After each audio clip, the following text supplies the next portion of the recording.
Sutton United Talk Time on podcast. It's the Sutton Podcast. And there it is! Sutton United and the GM Vauxhall Conference have put out First Division Coventry City, winners of the FA Cup themselves less than 2 years ago. And what a moment to enjoy for the fans of this Surrey side. They've had their moments before, but never one like this. But the whistle goes now. Delight for Sutton United. Sutton United from the National League are through to the last 16 of the FA Cup. No longer English football's perennial non-league club. A 123-year crescendo reaches a new peak for Sutton United, who are promoted to the Football League for the first time.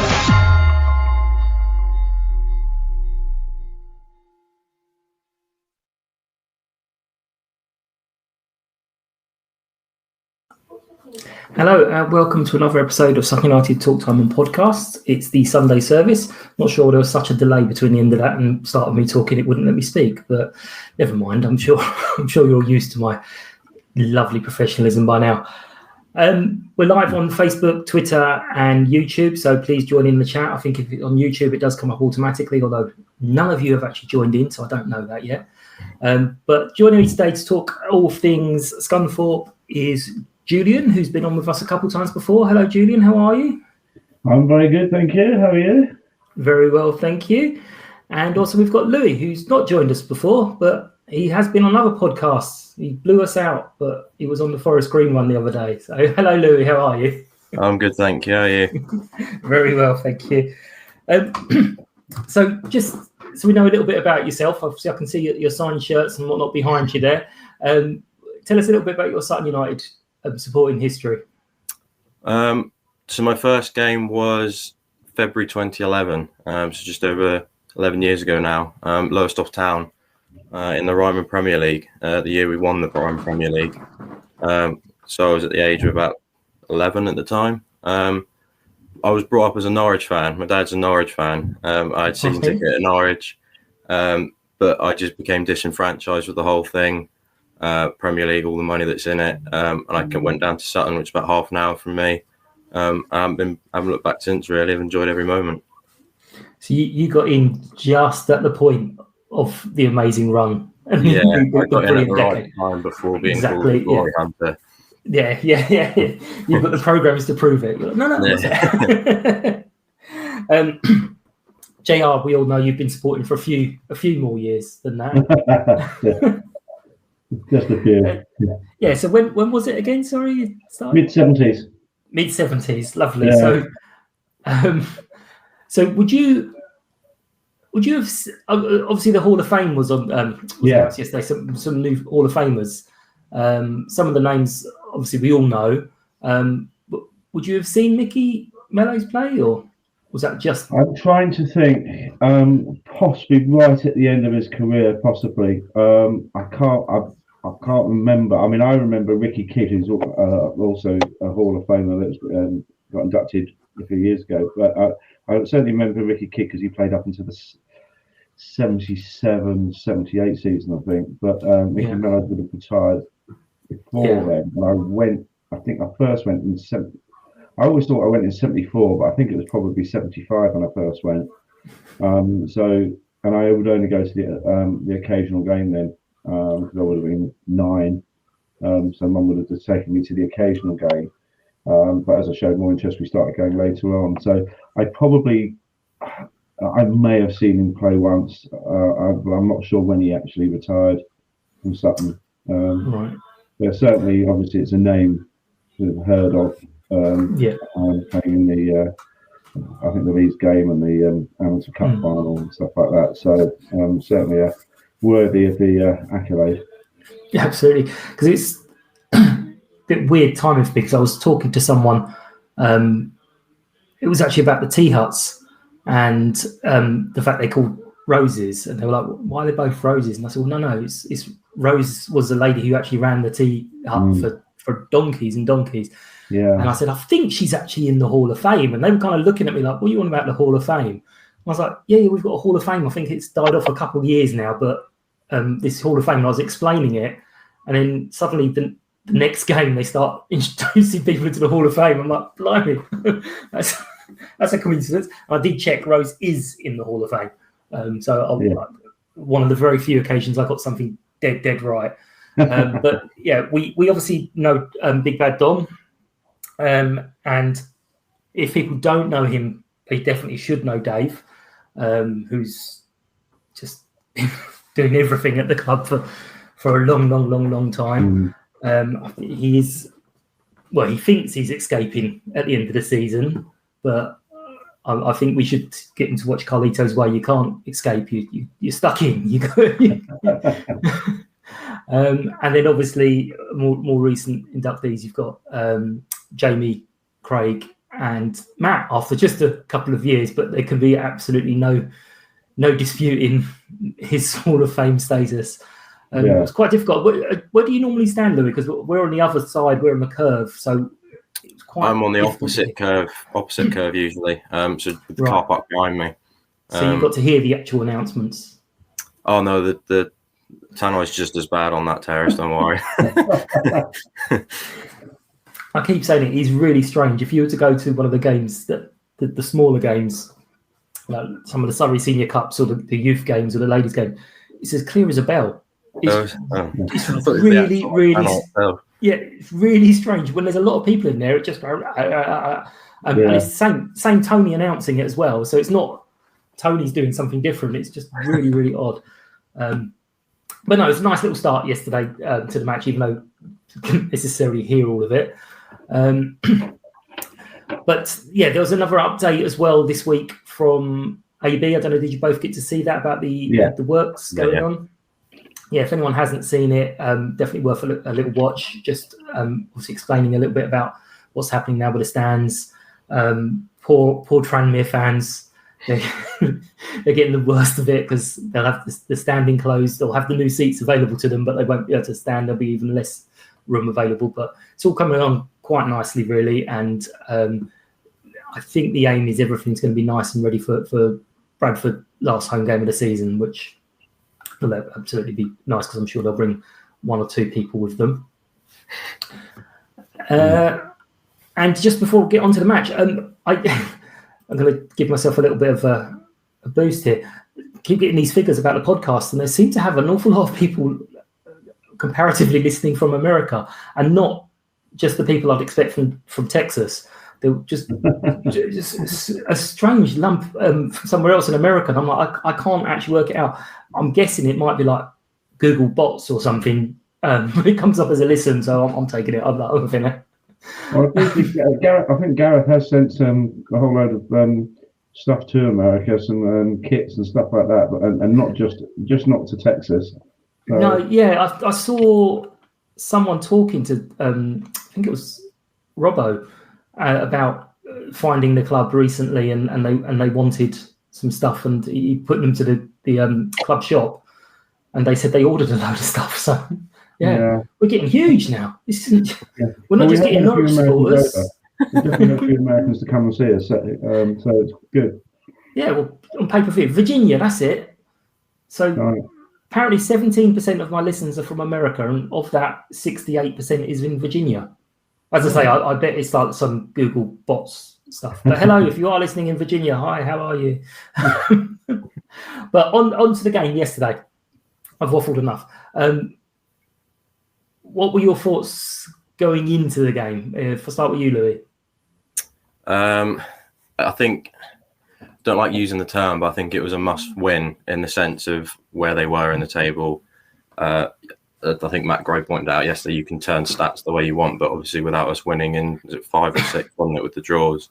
And on paper, it was a big banana skin because they just come off the back of a 0-0 draw with Northampton. You think, are they as bad as what the table says? So before the game, it's one of those where the expectations were high, and anything other than a convincing win would have been, I think, a bit of a disappointment.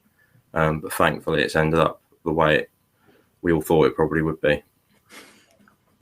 I don't disagree with anything there. It was, definitely one that I think a lot of people on the Facebook page say, "Oh yeah, we should easily put these to bed," and I'm sitting in my head going, "Oh God, no, please stop that." JR, you've seen these matches that we should easily win. Yeah. How were you feeling before the game?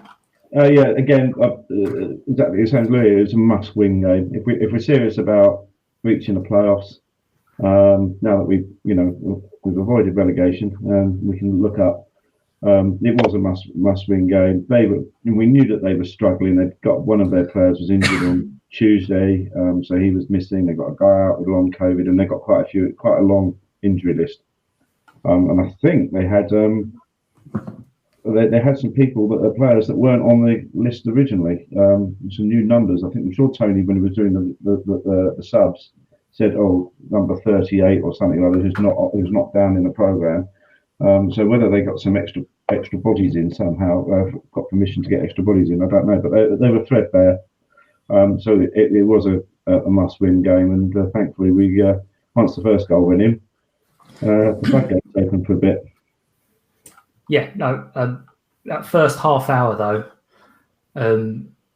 we were making chances. I sort of was being all the big what's-its going, yeah, we'll be fine. This is where Donovan's going to come good and he's going to smash a hat-trick in the first 20 minutes and blah, blah, blah.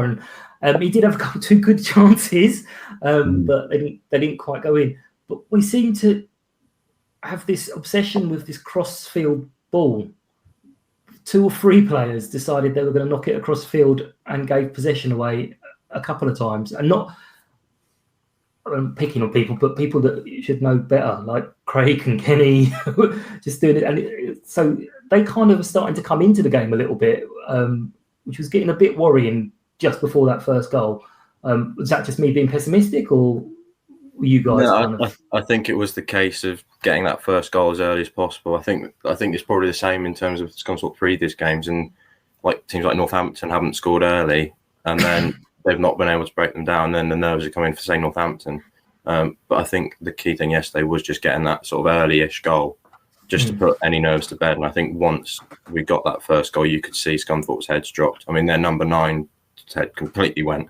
I don't know how he wasn't sent off. No, unbelievable, isn't it? But I think once a team, at the top end of the table is going to get the first goal against a team like Scunthorpe, I don't think the result's in doubt, really. And we did look very comfortable once that first goal went in. It helped getting the second within a minute. Yeah, well, the number 9, I think he was helped very, very, very much by the ref having to go off because it was the original ref that booked him. And then the second ref gave him another final warning. So it's like, oh, you got away with one there. And he was subbed at half time. We said that one of the lads said that, it was Taz actually said there's no way he's coming out the second half.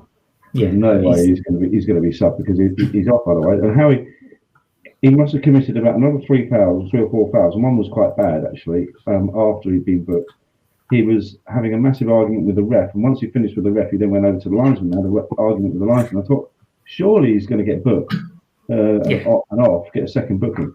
No, but you're right. I think the second ref was rather lenient, to say the least.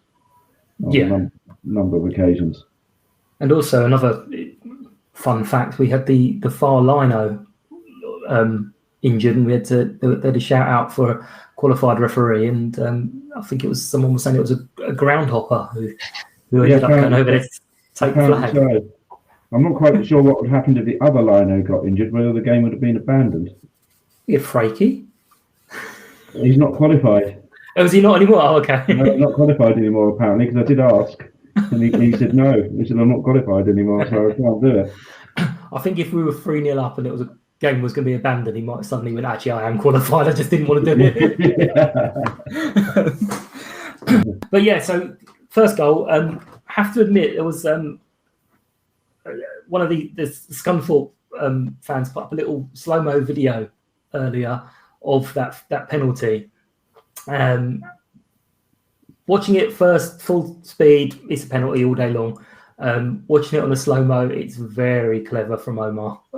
He did the exact same thing at Bradford away, I remember as well. Yeah, he just sort of gets his body in front of the defender and just sort of falls over kind of thing. And you can't not give it, but it's playing the foul kind of thing. Definite if you're ahead of that defender and you cut back across them, they can't do anything. It's a run into you, and as soon as they run into you, then it's a penalty. So, but yeah, they were upset, and then obviously Rob dispatched it. Nice photo ops and video op for everyone to get a nice new stand in the background as well. And then Will, who's had some grief over the season, he committed a little foul as well, apparently. To get player back, to get the space for the goal, but it was a very nice goal, and as you said, very quickly after the penalty to make it a nice 2-0 cushion. At that point, we're starting to get comfortable, are we? It was. I mean, it was, wasn't it?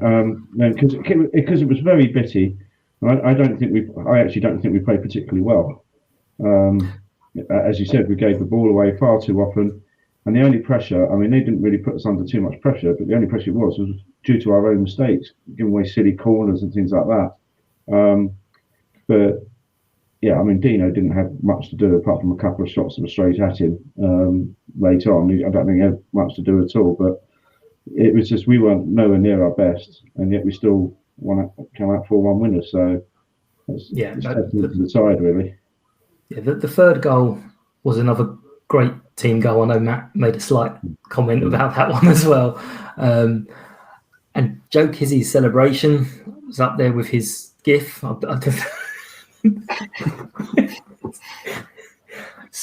Yeah, I'd love some explanations, but I'm not sure I really want some explanations. I just file them under. We don't need to know.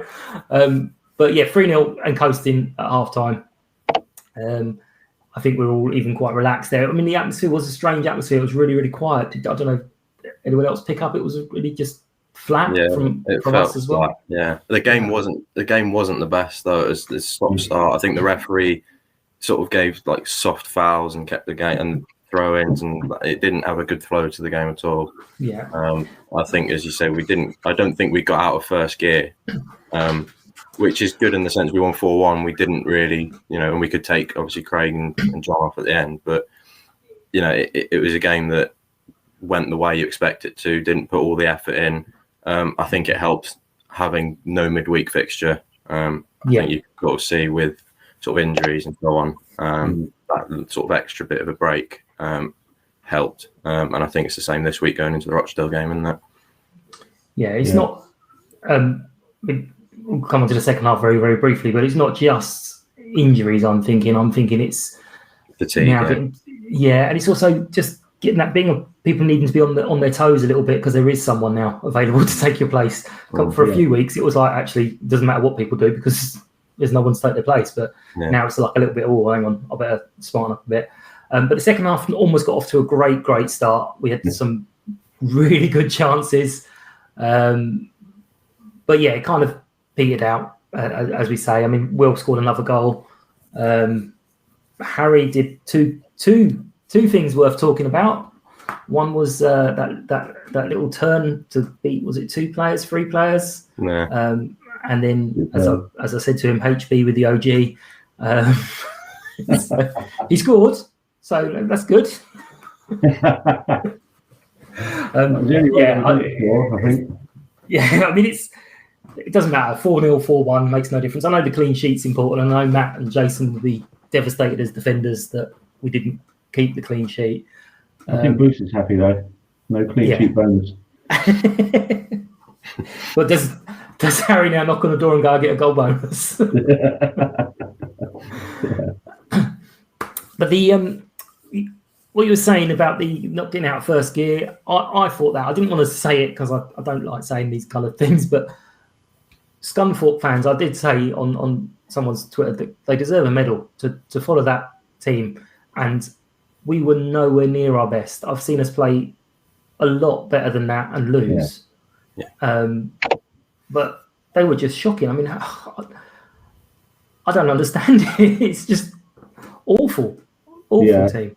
They've been struggling for years, though, haven't they? It's the same in League 2. You always get a side that I think a lot of people say that stays up, even though they're terrible. Colchester have done it for a number of years, and they're down there again. But there's always that team that every so often in League Two struggles, but because of some financial irregularity of some other team stays up. They do just and I enough, yeah.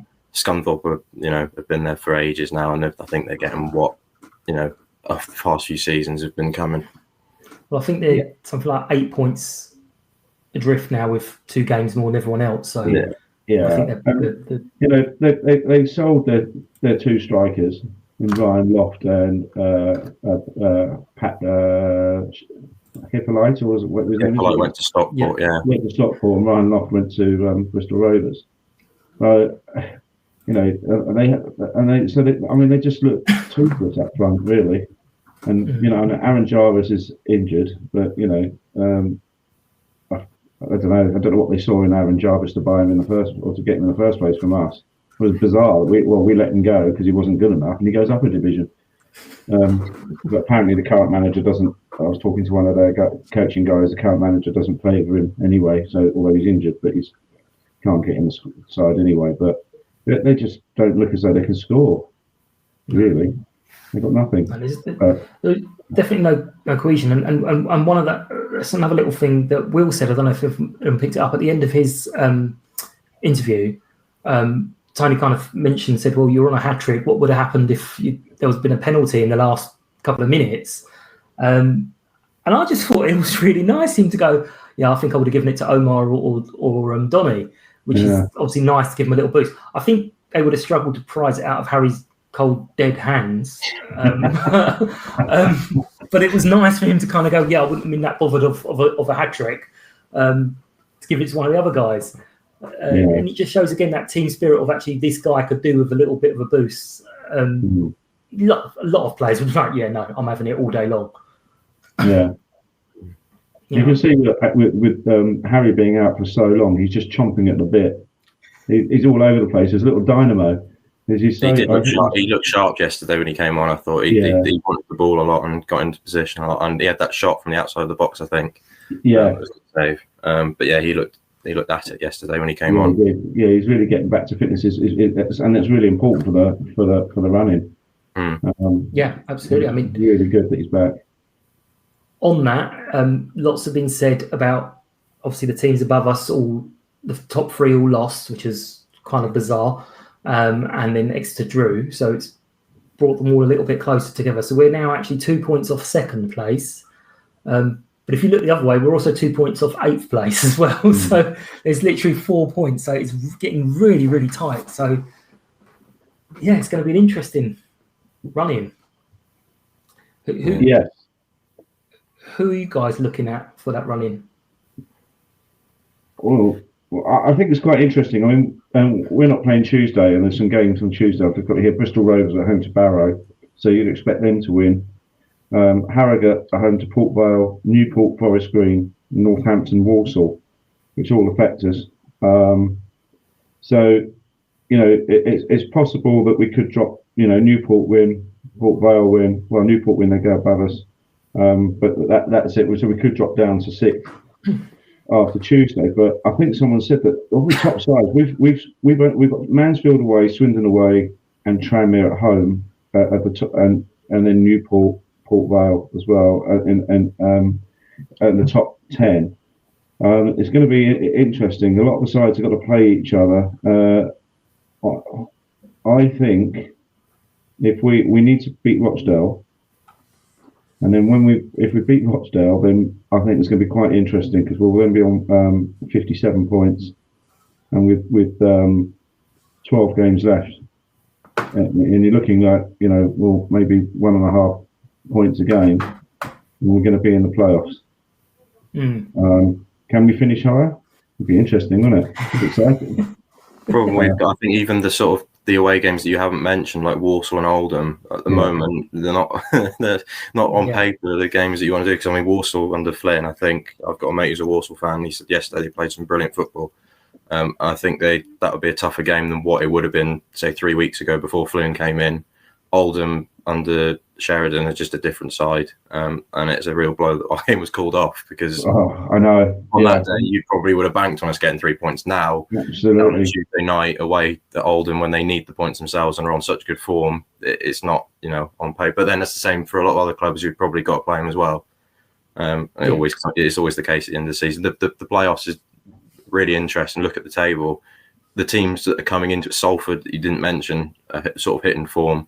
I think Bristol Rovers are the ones to watch out for. I think I was just going to say Bristol Rovers are flying as well. Yeah, at the moment. And they're all sort of crunching up in that middle bit, and even the teams in the playoffs like Mansfield don't seem to be dropping off at the moment. No, they haven't. They've had a very good run as well. But with the Walsall and Oldham, one thing we've lost to both of those, and so Matt, I know, will be extra determined not for us to lose to them again. So we don't like people doing the double on us. So I mean, it will be interesting. But you're absolutely right, Lou.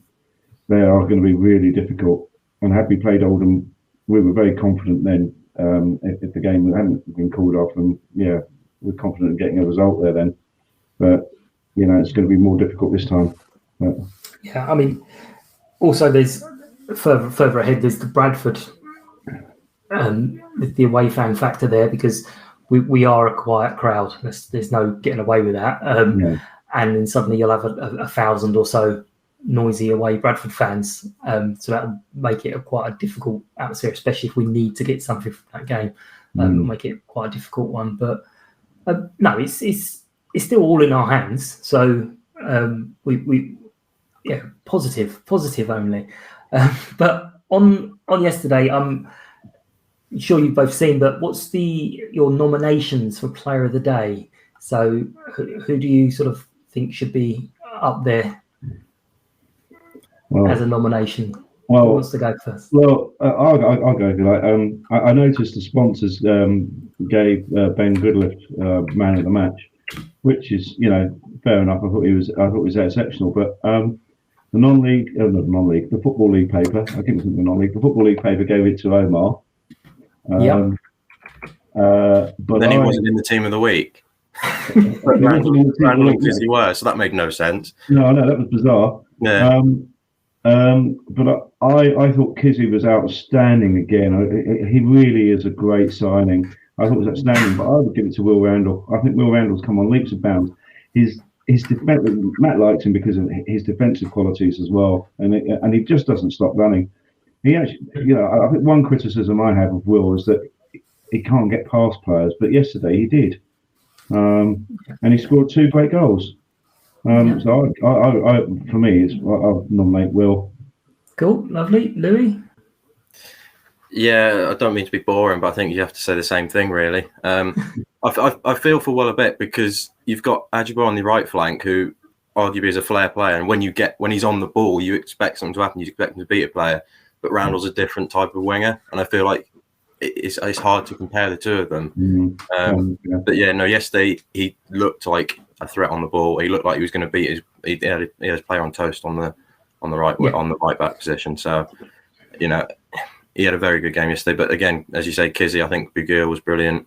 So you can't really. It's hard to pick one out when.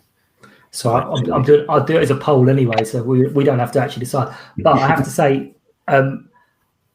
my notes to pick, because I wanted to make sure I got 4, because for some reason I've gone for 4 in this poll. I'd Will on there. I had Joe. I had Omar, and I'd also put Ben. I didn't actually hear he was man of the match, but I have to say, in that half an hour spell where things were just kind of not quite going our way, he was just literally blocking everything, and he was just attacking every single ball. And I wanted to say to someone, he's having a really good game, but then I was like, shut up, don't speak, because I have this lovely Midas touch. But yeah, so there was a couple of comments that came in. One was Cole Payne, who said that my prediction nearly came true. Didn't really. I said we'd score loads of goals in the first 20 minutes, but we did score loads of goals, so just not in the first 20 minutes. And then there was also Chris, who's on Instagram, who said it is great to get back to winning ways, which I think was echoed pretty much everywhere. So yeah, it was a good game. It was great, and it does give us another little platform, because as we say about the stats, there is a lot you can read into anything depending on how you want to do it. One of the things I always ask when I'm asked to produce a survey is, what answer do you want? Because depending on the answer you want is how you ask the survey, how you ask the questions, and how the stats look. So yeah, we've had 1 loss in 14, which sounds wonderful, but then it was, I think, no wins in 5. But now that's put to bed. We start the next winning run, and we're not going to lose the next 12 games. So we will move on to the Rochdale match. We've mentioned it a couple of times. They've, again, one of those things that they're in a low league position, but when you start drilling into some of their results, they've not actually had that bad of results recently. I think they lost to Forest Green, they've lost to Tranmere, but then unbeaten in 4, aren't they? Yeah, they've had a few little wins, they've had a few draws here and there. I think it's going back to kind of December where they lost to a team that you'd maybe think, oh, okay, that's a difficult one. They did have a draw against both Colchester and Oldham, I want to say. We all know that that's probably not true. But yeah, it's a couple of teams I think who had the new manager bounce. It was Oldham. So it was Oldham, and then that Colchester as well. In fact, 2 games after each other, which I think they both had new managers, so they had that little boost. So you can kind of put them aside. So they're going to be a tricky tie, but we should hopefully get. I think he said Richie's back and Ali will be back. Yeah. Tance maybe not, and John maybe not. John Barton maybe not. But there's a possibility. So we should almost have a full strength side to choose from, which gives another set of problems. But what are we thinking of the Rochdale match? Are we being super confident or hopeful? I think we have to be confident. Again, of course, this is another side that we lost to somehow. I know how. I was listening to that one, and we pulled it back, and even the commentators on that iFollow were getting overly excited because we were just going for it, and it was like, we just come back from 2-0 down. Take the point, and go home. But, oh no! Off we went. Yeah, I can see another late goal, but for me, it's similar to the Rochdale, the Scunthorpe game. Is that it's at this stage of the season now, it's a must-win game. You've got to win your home games to start with, and see what you can get away. And we have got. We haven't lost at home for a long time now. I think Walsall was the last game we lost at home. And for me, it's a must-win game. So I'm expecting us to win. I expect us to play better than we did on yesterday. And if that's the case, then I think Rochdale, going to find it difficult. But they're a good side. Obviously, they've improved. Quite a bit, and they're difficult to break down. But with home advantage, I fully expect us to do the business. Yeah. Louis, what do you think? Yeah, sort of similar. It's a weird one because you can't really place Rochdale. I mean, they came down last year, but you wouldn't have thought, given their league position and everything that's happened, that they were a League One side last year. It's weird because I think a couple of weeks ago I was watching Sky Sports News and they were losing to Scunthorpe, and you look at the table and they're 4 points off the drop, and you're thinking, they're not on good form, but all of a sudden, 2 weeks later they're 4 unbeaten. They're beating Northampton, so it's gonna be a tough one. They always are, but as Julian said, you have to win your home games if you're going to be competing at the top end. And I think going into the game, a lot of fans will expect us to win. I think the players on paper will probably expect to win as well. I think if we turn up and we perform as we know we can, I don't think there's any reason why we shouldn't be able to beat them. No, absolutely. I mean, it's definitely one of those I'll be sitting there for a good 20 minutes, half an hour going, oh God, this is going to be terrible. And then hopefully we'll get a nice early goal. They are being a lot nicer to us in the last few weeks for getting some reasonably early goals and winning the game long before the last 30 seconds. That more of that, please, gents. But yeah, I as you were saying earlier, it's 1.5 points per game, and we should be in the playoffs. And with that means you need the 3 points for your home games, because that means you can afford a slip up or two elsewhere. You say 75 points was the aim that he said in the team meeting, which is 21 points, I think we need. Oh, so it's a little bit over the. Yeah, it's just seven wins out of 13, which seems like a huge amount. But it's doable with home wins. I think, as you say, you've got to win your home games. And you can say we need 21 points, but if you go and beat Newport and Tranmere at home, you're going to need less of it. Exactly. Yeah. So No. So I mean, it's all very, very exciting. Lots of fun stuff to look forward to, and whatever happens. As we said at the very start of the season, wherever we finish, it's the highest league place we've ever finished in. So it doesn't actually make any difference, to be honest with you. Although now we're getting a little sniff of promotion. We're like, oh, actually, yeah, we can do that League One. Thanks, we'll have that. But yeah, it's just completely insane to even be talking about it, to be honest with you.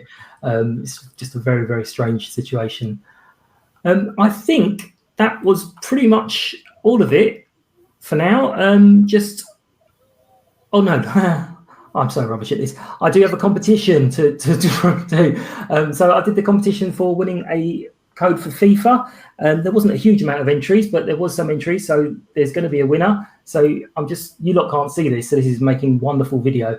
But I'm just spinning a wheel, and the winner is coming up as, guy called Harry. So Harry, if you're listening, I'll be sending you an email shortly to find out what you want it on. But you've just won a copy of FIFA. If anyone really wants to know the answer to the question, it was how people were looking out for me during the Arsenal match, and my friends and family were looking out for me wearing my stupid bright yellow beanie hat. But the fact that there were other people wearing bright yellow passed them by. I don't know why they didn't think of that. But yes, congratulations, Harry. I'll be in touch. You've just won a copy of FIFA. Thank you for your time, gents. Hope to have you on again soon. Julian, I will make it a little bit earlier next time, I promise. And Louis, hopefully you'll join us again. I've got your email now, so thank you for having me. You'll be stuck on the invite list. And thank you all for listening. Please do share it on social medias. Please give me some reviews. Apparently, I've got no reviews on any of the podcast websites, but don't review it if you're going to give a bad one. But give us some reviews, share us on social media, and I will be back on Wednesday with an interview with Sol from SUFC TV. Take care, guys. Thank you very much. Yeah, thank you. Mate. All the best. Cheers. United!